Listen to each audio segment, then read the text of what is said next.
I've got a hot tip. Most Chinatowns around the world feel curated for visitors, but Bangkok's Chinatown doesn't. There's a certain rhythm and pace to this place. It's chaotic and your senses get overwhelmed, but you also find yourself completely at ease with the tranquility that it offers.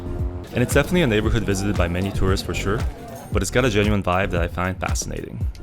As a Korean American familiar with immigrant communities across the world, this one immediately stood out to me. So today, I'm diving into one of Bangkok's most iconic neighborhoods. Join me and see what makes this Chinatown worth exploring. All right, good day, folks. Just getting off the Wat Mang Kon station. This is the closest subway station to Bangkok's Chinatown. So today happens to be a Saturday, and also the Lunar New Year just passed. So everything is still in festive mode here in Chinatown in Bangkok. The crowd here is already insane, and I'm not even on the main road just yet. What am I gonna do? Holy, I guess this is what the Lunar New Year is like in this part of the city. And I gotta go. Yeah.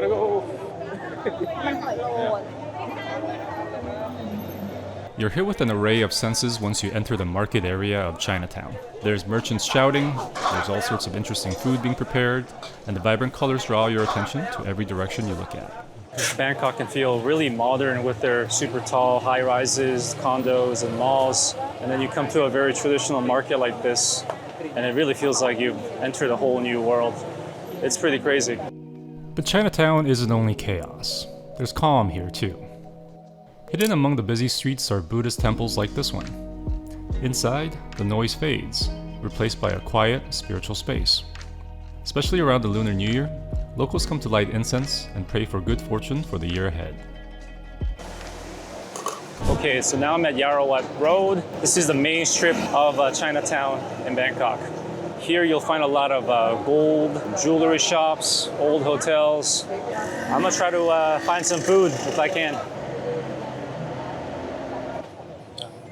Hello. One person? Okay, this one?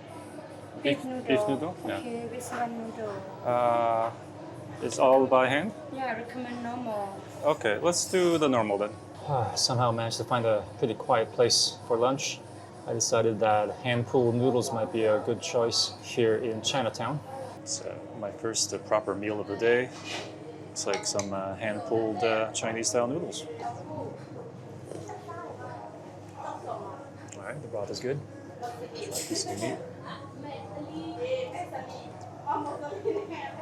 That's quite nice. Time for the noodles itself.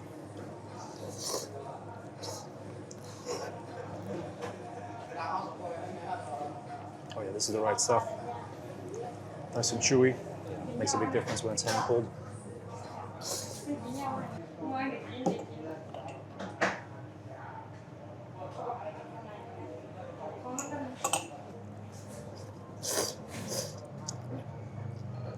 It's nicer with some chilies.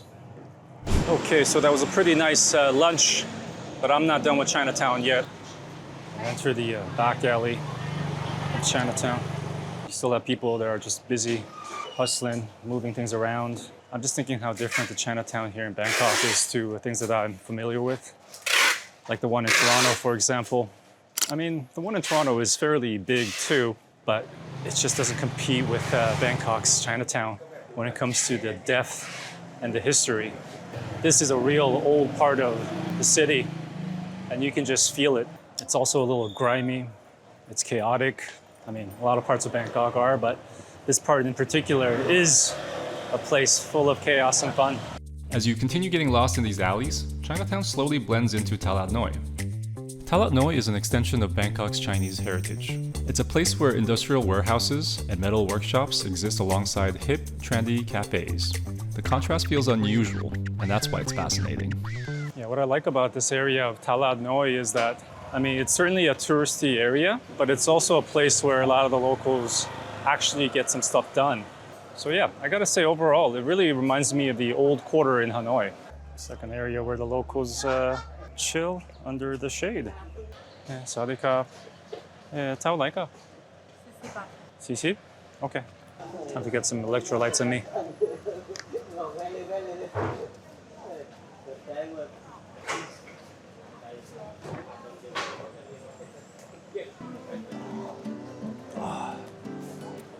After wandering around the neighborhood of Talat Noi some more, I finally made it to the most iconic cafe in town.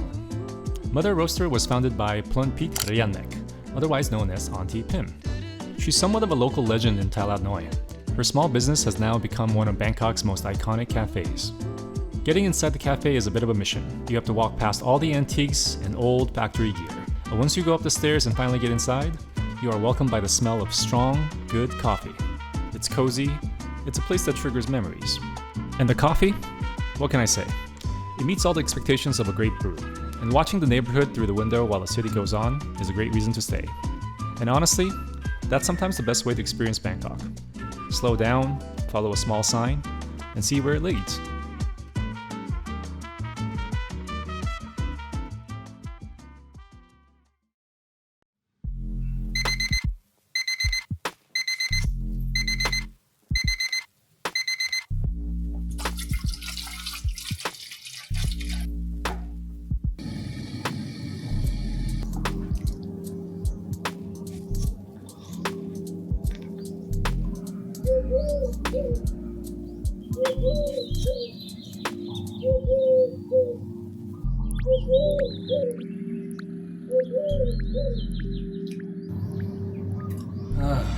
Good morning.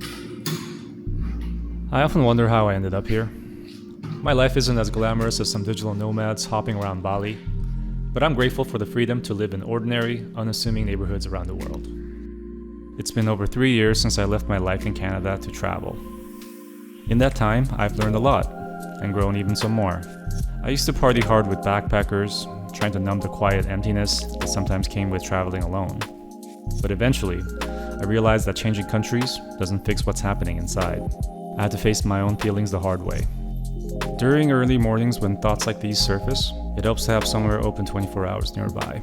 Like many locals, I tend to often visit the neighborhood 7-Eleven, sometimes with a purpose, or sometimes just to clear my mind a little bit.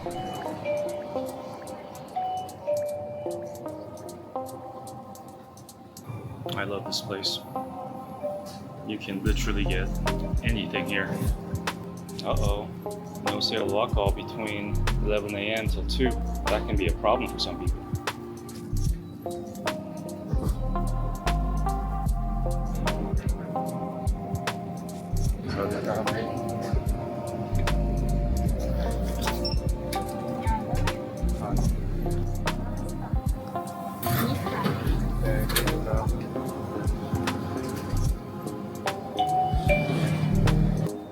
My final days in Thailand feel bittersweet.